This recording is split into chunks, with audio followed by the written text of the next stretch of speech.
আমি যখন প্রথম ওয়েবসাইটে দেখতে পাই যে আমি মেধাক্রমে ৭৬, আমি চিন্তা করছিলাম এটা কি আসলেও নাকি আমি ভুল কিছু দেখছি। স্বপ্ন পূরণের যে আনন্দের অশ্রু, ওইটা বোধহয় আনন্দের খুশির চেয়ে অনেকটা বেশি দামি।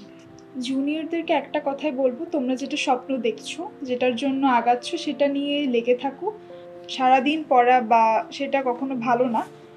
যতক্ষণ পড়ছি সেটা যেন ইফেক্টিভ হয় এবং আমাদের স্বপ্ন পূরণের জন্য বা আমরা যে লক্ষ্যে পৌঁছাতে চাইছি সেটার জন্য যেন কাজে লাগে।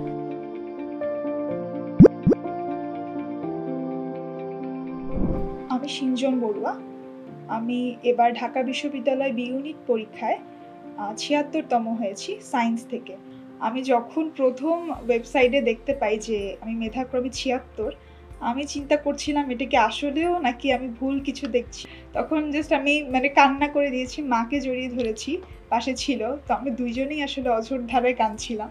কারণ আসলে স্বপ্ন পূরণের যে আনন্দের অশ্রু, ওইটা বোধহয় আনন্দের খুশির চেয়ে অনেকটা বেশি দামি। তোমার ঢাকা ইউনিভার্সিটিতে চান্স পাওয়ার জন্য যে পড়ালেখা তুমি করেছো, এখানে কি স্ট্র্যাটেজিতে তুমি পড়েছো কিংবা তোমার ডেইলি রুটিনটা কিরকম ছিল? কোনো কিছুর জন্য আসলে স্বপ্ন দেখতে হয়, সেটার জন্য এগোতে হয়, শ্রম দিতে হয়। তো আমি মনে করেছি যেহেতু ঢাকা ইউনিভার্সিটি আমার বরাবরের স্বপ্ন ছিল, তো আমি এটার প্রতি কনসিস্টেন্ট থেকেছি এবং 10 মিনিট স্কুলের আমাদের মেন্টর বা স্যারদের, টিচারদের সবার যে গাইডেন্স সেটা আমি ফলো করার ট্রাই করেছি। তারা যেভাবে পড়তে বলতো, যেভাবে আগাতে বলতো, এবং আমার মনে হয় যে প্রতিদিন যে লেকচার শিটগুলো দেওয়া হতো সেগুলো আমি ডেইলি পড়ে রাখতাম এবং কমপ্লিট করে রাখতাম, যাতে পরের দিন আমি সেই পড়াগুলো কমপ্লিট করে পরীক্ষাটা দিতে পারি। তো আমার মনে হয়েছে যে কোনো কিছুর জন্য কনসিস্টেন্সি বা সেটার পিছনে লেগে থাকা, খুব প্ল্যান্ড ওয়েতে আগানো, এইটা খুব দরকার।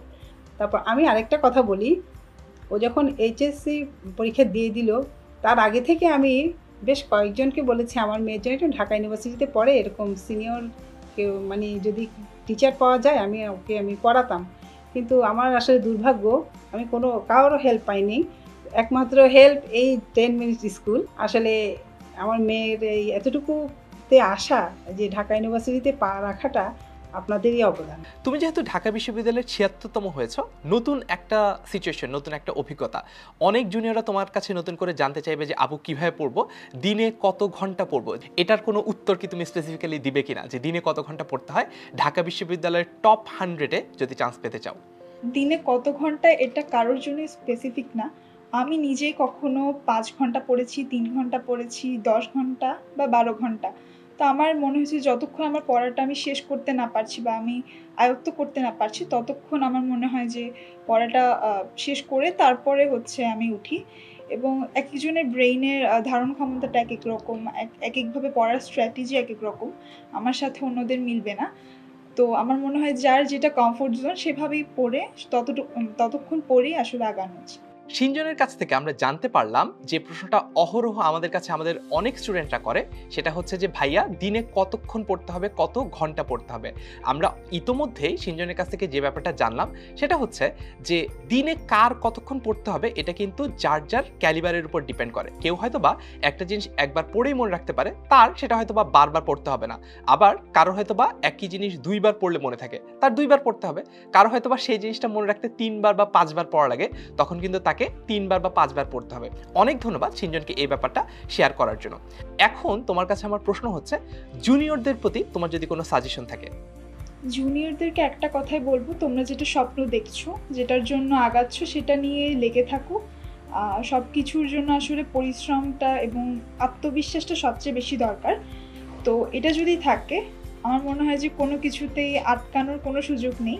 আমার মনে হয় যদি বি ইউনিট কারো টার্গেট হয়, তাহলে সেক্ষেত্রে ইংলিশ গ্রামার, বাংলা গ্রামার, তারপর জিকে, বিভিন্ন আমাদের ভাগ ভাগ করা থাকে জিকের টপিক, সেগুলো আগে আয়ত্তে আনতে হবে।